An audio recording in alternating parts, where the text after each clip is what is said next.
আমি আগেই বলছিলাম যে আমাদের দেশে ইন্ডিয়া আক্রমণ করবে এবং এই আলামতগুলো প্রকাশ পাচ্ছে। আপনারা হয়তো অনেকেই বিশ্বাসই করেননি। এখন আপনি বলবেন কীভাবে আলামত প্রকাশ পেল আর কি। আপনারা গভীরভাবে যদি ভেবে দেখেন, লালমনিরহাটের যে ঘটনাটা একটা সাধারণ, এটা কিন্তু ঘটনা সাধারণ নয়। কিভাবে লালমনিরহাটে কিন্তু ইসকনের মন্দির আছে, এটা আপনারা অনেকেই যারা লালমনিরহাটবাসী তারা অনেকেই জানেন, বা যারা লালমনিরহাটে বেড়াতে গিয়েছেন তারাও জানেন। আমি ইসকন মন্দিরটা দেখিয়েছি লালমনিরহাটে। তো তখনই আমি মনে করছি যখন ইসকন মন্দির যখন লালমনিরহাটে আসে, নিশ্চয়ই এখানে বড় ধরনের কোনো একটা প্ল্যানিং এদের আছে। এখনই যদি ইসকন মন্দির আর কি বাংলাদেশে নিষিদ্ধ না করা হয়, তাহলে আমরা মনে করব যে আমাদের জন্য এটা ভয়াবহ কারণ হয়ে দাঁড়াবে।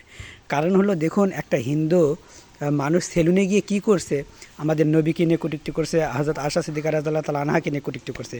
আমার প্রশ্ন হলো, আপনারা প্রতিটা হিন্দুদের বলছি যে নন মুসলিম যত আছে সারা বিশ্বের হিন্দু, তোমরা সবাই আমার সাথে ডিবেট করতে পারো, আমার সাথে আলোচনায় বসতে পারো, কোনো সমস্যা নেই। যত রকম মুসলমান ধর্মীয় সম্পর্কে যত রকম প্রশ্ন থেকে থাকে, সবাই তো উত্তর দিতে পারে না, আমি দিব।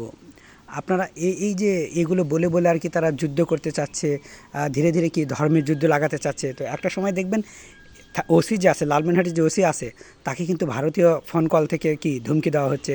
এবং যে বাদী আর কি, যে থানায় মামলা করেছে যারা নবীকে কটূক্তি করার জন্য, হযরত আয়েশা সিদ্দিকা রাদিয়াল্লাহু তাআলা আনহাকে কটূক্তি করার জন্য যে মামলা করেছে, তাকেও কিন্তু ওই ভারতীয় ফোন নাম্বার থেকে ধমকি দেওয়া হচ্ছে। চিন্তা করে দেখেন যে বাদীর ফোন নাম্বার কীভাবে পেল, এটা তো প্রশ্ন আসারই কথা। তাহলে আমাদের ভারতের যে এজেন্ট আমাদের দেশে রয়েছে, তাদের হাত কত লম্বা যে ফোন নাম্বার পর্যন্ত জোগাড় করে ফেলছে এবং ইন্ডিয়ান নাম্বার থেকে তাদেরকে কল দিয়ে হুমকি দেওয়া হচ্ছে। এর মানে হলো যে অতি সত্বর খুব তাড়াতাড়ি ভারত আক্রমণ করবে বাংলাদেশে। এটা আপনারা মেনে নিন। কারণ হলো, আমি না বুঝে কোনো কথা বলি না। আলামত দেখেও কিন্তু অনেক কিছু প্রকাশ পায়। এরপরেও যদি আপনারা নীরব থাকেন, যদি চুপ থাকেন, তাহলে আপনারা কি মনে করেন না যে এরপরেও যদি আপনারা চুপ থাকেন, মনে করেন কিছু হবে না, তাহলে বলবো আপনি বোকার রাজ্যে বসবাস করছেন।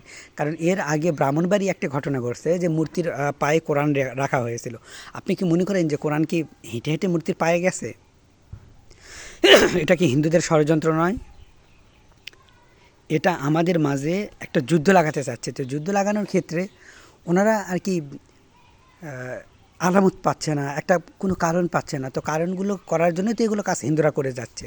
কারণ হলো, দেখবেন ভারতের মিডিয়াতে দেখানো হচ্ছে যে বাংলাদেশে যে হিন্দুরা রয়েছে তারা নাকি নির্যাতিতা, তাদেরকে নাকি আমরা নির্যাতন করছি, মারছি, পিটছি। আপনারা বাংলাদেশের মুসলমান বলেন তো, আমরা কোনো হিন্দুদেরকে মারি, পিটি, কখনো কাউকে ছোট করি?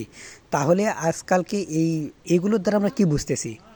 কারণ এর মানে হলো এটাই, কোরআন তো আর হেঁটে হেঁটে যায়নি, এটা তখনই যুদ্ধ লাগতো, কোনো কারণে হয়তো লাগেনি, এখন লাগবে। ধীরে ধীরে যেভাবে এগুলো প্রকাশ পাচ্ছে, বেশি দূরে নয় যা আমাদের দেশ অন্যের হাতে চলে যাবে। কারণ হলো, দেখেন,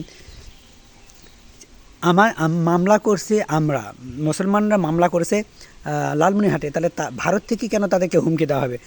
মানে ইন্ডিয়ান নাম্বারে কল এসে তাদেরকে কেন ধমকি দিচ্ছে এই মামলার ব্যাপারে? তাহলে চিন্তা করা যায় যে নাম্বারও তারা সংগ্রহ করে ফেলছে। আর একটা কথা বলে রাখি, হিন্দুরা তোদেরকে শোন, তোরা যে বলস না হযরত আয়েশা সিদ্দিকা রাদিয়াল্লাহু তাআলা, রাসূল সাল্লাল্লাহু আলাইহি ওয়াসাল্লাম আয়েশা সিদ্দিকা রাদিয়াল্লাহু তাআলা আনহাকে বিয়ে করেছেন 9 বছর বয়সে। যখন ওনার ষোড়শী হয়েছেন, 16 বছর হয়েছেন, সেই সময় ওনার ঘরে গিয়েছেন। আরেকটা কথা বলে রাখি, তোরা যদি এতই এই নিয়ে মাথা ঘামাস, তাহলে তোদেরকে আমি কিছু প্রশ্ন করে রাখি।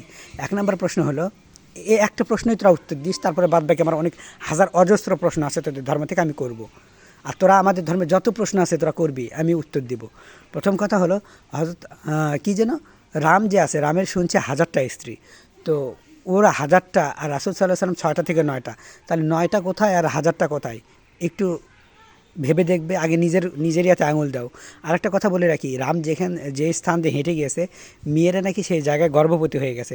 তো একটা মানুষ হেঁটে গেল আর গর্ভবতী হলো কীভাবে? এর উত্তর কিন্তু আমি চাই। তোমরা এদের আয়েশা সিদ্দিকা রাদিয়াল্লাহু তাআলার বিষয়ে কথা বলো না।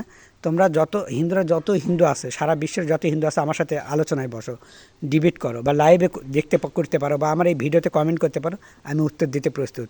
আমি কাউকে উত্তর না দিয়ে এড়িয়ে যাব না।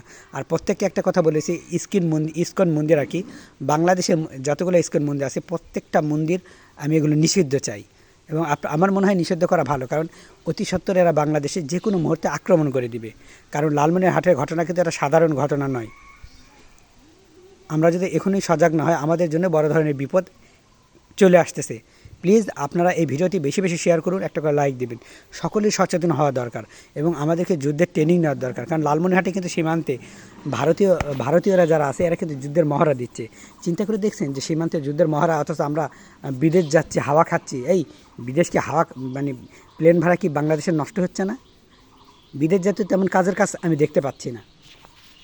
প্লিজ কাইন্ডলি একটা কথা বলে রাখবো, আপনারা সঠিক পথে সঠিক বোঝার চেষ্টা করুন, সঠিকভাবে এগিয়ে চলে যান। আমার সবসময় আমার চ্যানেল আপনারা নজর রাখবেন, ইনশাল্লাহ আমার দ্বারা ভালো কিছুই পাবেন আপনারা।